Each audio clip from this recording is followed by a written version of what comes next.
တကယ်ကိုအန်တော်စီကတည်င်းထူပါဗျာစစ်ကောင်စီရဲ့ကုမ္ပဏီတစ်ခုကမ္ဘာလက်နက်ကုန်သွယ်မှုမှာပါဝင်နေပါတယ်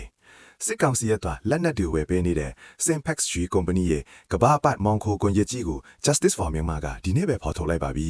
သူတို့ကယူရှားတယ်မကဘူးဂျပန်နဲ့တူရကီအထိပါပတ်တာနေတာပါ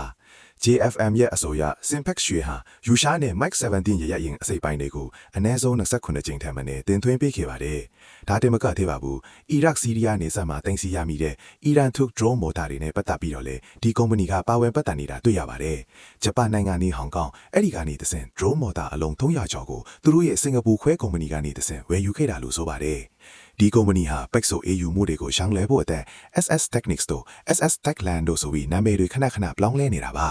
UK Canada နဲ့ American တို့ကတန်ခါပက်ဆိုထားပေမဲ့ကုမ္ပဏီရဲ့ director တွေဖြစ်တဲ့အင်းကြီးဆွေကောင်းထက်လူအေးခလူလူချိုင်းမြေအပါဝဲပိုင်ရှင်ခုနဦးကိုတော့ဘယ်နိုင်ငံကမှထိထိရောက်ရောက်အရေးမယူနိုင်သေးဘူးလို့ JFM ကထောက်ပြထားပါတယ်